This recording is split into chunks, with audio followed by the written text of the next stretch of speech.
200 రూపాయలు 5 ఏళ్ళకి లెక్క కట్టుడు ఒకసారి. ఎంత అవుతుందో రోజుకి? ఎంత అయింది? ఆటానన్నా అయిద్దా? ఆటానా సారానా? రూపాయి 2 రూపాయలు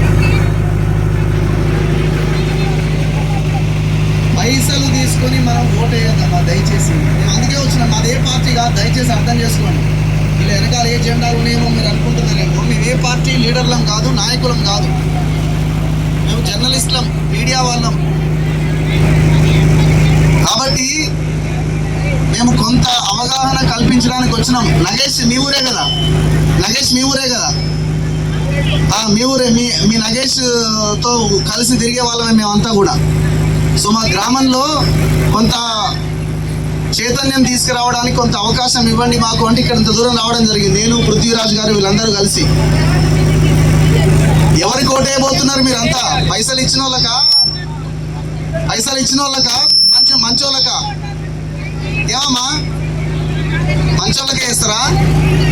ఏమో మరి ఆగుతలేరుగా, పోతూనే ఉన్నారుగా. ఇప్పుడు డబ్బులు ఇవ్వమంటారట కదా 200. ఒకవేళ మీరు వేరే మీటింగ్లకు పోతే అట్లా బెదిరిస్తురా? ఇవ్వకపోని అదే మాట మీద ఉండరు. మరి ఊర్లో మన గ్రామంలో అందుబాటులో ఉండే వ్యక్తిని మనం గెలిపించుకుందామా?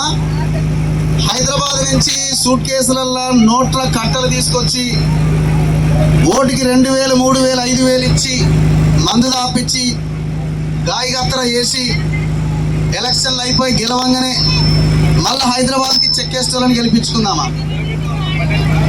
ఉన్నూరోళ్ళు కావాలన్నా? ఉన్నూరోడు బయట బతికి ఎప్పుడో ఒకసారి వచ్చిపోయేటోళ్ళు కావాలన్నా? ఎవరికి కొనేద్దాం? మరి ఆలోచించాలి కదా మనం.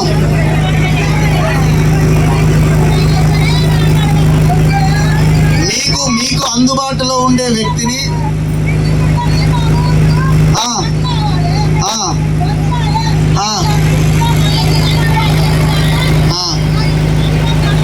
ఓకే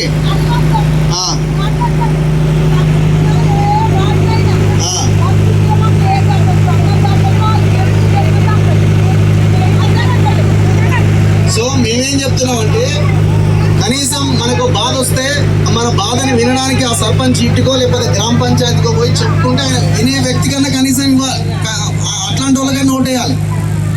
మీకు హైదరాబాద్ నుంచి వచ్చిరమ్మా, మీరు ఓటు వేసి గెలిపించి అవతల పడ్డాడు. ఆయన ఏం చేస్తాడు? తెల్ల అంగి తెల్ల పాయింట్ వేసుకుని హైదరాబాద్ పోయి నేను పలానా భూంపల్లి గ్రామ సర్పంచ్ అని చెప్పి రియల్ ఎస్టేట్ వ్యాపారం చేస్తాడు. చూస్తలేమా మనం? ఎంతకాలం ఆలోచిస్తాం? ఎవడు ఏం చేయడు, మనకి ఇట్లనే ఉంటాం, ఎవరో కోటేద్దాం అని అనుకుంటా పోతే మన బతుకులు ఇట్లనే ఉంటాయి. ఇప్పుడు ఇప్పుడు నా ఏజ్ 40, మీరు 50, 60, 70 ఉన్నారు. మీ మనవాళ్ళు, మీ కొడుకులు మీ మనవాళ్ళని మంచిగా బతకాలి కదా, వాళ్ళకన్నా మీరు మంచి చెప్పాలి కదా. మరి డబ్బులు తీసుకొని మీ మనవానికి ఏం మంచి చెప్తారు? మీ మనవాడి జీవితాన్ని మీరు ఆగం చేస్తున్నట్టే కదా. డబ్బులు ఉన్న వాళ్ళకి ఓటేస్తే, డబ్బులు తీసుకొని ఓటేస్తే. సో అందుకే ఒక్కసారి ఆలోచించి ఓటేయండి. మేము వచ్చింది పార్టీలకు ఓటేయండి అని చెప్పడానికి కాదు. పైసలు తీసుకోకుండా, ప్రలోభాలకి లొంగకుండా, మందు సీసాలకు కాకుండా మీ ఉన్న ఊర్లో ఉన్న వ్యక్తిని గెలిపించుకునే ప్రయత్నం చేయండి. పైసలు ఉన్నోడు ఇలా మనకేం చేయడు. పైసలు ఉన్నోడు ఖర్చు పెడితే ఆ పైసలు మళ్ళా మనం ఎట్లా సంపాదించుకోవాలని మన దగ్గరికి వస్తాడు. ఆలోచించండి. ఇంకొకటి మేము చెప్తున్నాం ఏంటంటే, మన వర్గాలు మొత్తం దాదాపు 90% మన వర్గాలే ఉన్నారు. ఎస్సీలు కానీ, ఎస్టీలు కానీ, బీసీలు కానీ, మనం అంతా మన ఓట్లు మనం వేసుకోవాల్సిన సందర్భం ఇది. అర్థమైందా? మన ఓట్లు మనం వేసుకోవాల్సిన సందర్భం. ఇప్పుడు వెంకటయ్య గారు ఉన్నారు కానీ ఆయన ఎస్సీ ఎస్టీ కమిషన్ చైర్మన్, కానీ ఆయన మరి ఒక ఎస్సీని ఇక్కడ నిలబెట్టినా అయిపోయింది. కానీ అవకాశం ఉంది కదా జనరల్ సీట్లో ఎస్సీకి కూడా అవకాశం ఉన్నది. మరి ఆయనకైనా ఇచ్చున్నా కొంత అద్భుతంగా ఉండేదేమో, వాళ్ళని కూడా మనం అందరం కలిసి గెలిపించే వాళ్ళమేమో. కానీ ఆయన కూడా అవతలి వాళ్ళకే టికెట్ ఇచ్చింది. అందుకే ఆలోచించి ఓటేయండి. మేము ఓన్లీ ఓట్ అవేర్నెస్ కోసమే ఇక్కడికి రావడం జరిగింది. డబ్బులకి లొంగకండి, డబ్బులకు ఓటేయకండి. మీ గ్రామంలో ఉన్న వ్యక్తిని మీరు ఎన్నుకోండి. మీకు అందుబాటులో ఉన్న వ్యక్తిని మీరు ఎన్నుకోండి. ఓట్ల ద్వారా గెలిచి మళ్ళీ బయటికి వెళ్ళి రియల్ ఎస్టేట్ వ్యాపారం చేసే వాళ్ళ జోలికి వెళ్ళకండి. మీ గ్రామం, మీ గల్లీ ఏంది, మీ ఇల్లు ఏడుంది అన్నది కనీసం అవగాహన ఉండాలి కదా. ఒక అవ్వని, ఒక బిడ్డని చూసినప్పుడు పేరు పెట్టి పిలవాలి కదా.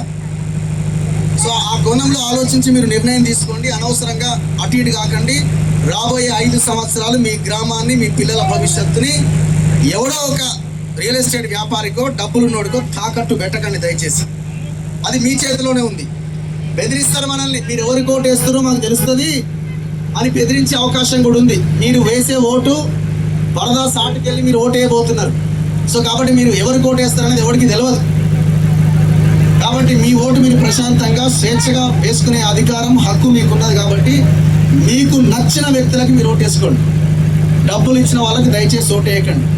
సో ఇది మేము చెప్పదలుచుకున్నది. అందుకోసమే మేము ఇంత దూరం హైదరాబాద్ నుంచి ఇక్కడికి రావడం జరిగింది. దయచేసి గమనించండి. మేము కొన్ని గ్రామాలకు వెళ్తే కనీసం మమ్మల్ని మాట్లాడివ్వకుండా కరెంటు కూడా కట్ చేసారు. కానీ అక్కడ 1-2 గ్రామాల్లో ఫలితం అటు ఇటు అయినా కొన్ని గ్రామాల్లో మేము మాట్లాడిన దానికి కొంత ప్రభావం కనిపించింది, రిజల్ట్ వచ్చింది. ఒక జనరల్ స్థానంలో ఒక ఎస్సీ నిలబెడితే ఎస్సీ గెలిచింది అక్కడ. సరే, కొన్ని స్థానాలు ఓడిపోవచ్చు. సో ఇక్కడ కూడా ఈ జనరల్ స్థానంలో మన వర్గాలు ఎవరున్నారు, మన వాళ్ళు ఎవరున్నారు, మనకు అందుబాటులో ఎవరున్నారు, మన ఇంటోళ్ళు ఎవరున్నారు చూసుకొని దయచేసి ఓటేయండి. ఆగం కాకండి. మీ భవిష్యత్తును, మీ పిల్లల భవిష్యత్తును ఆగం చేసుకోకండి. ధన్యవాదాలు.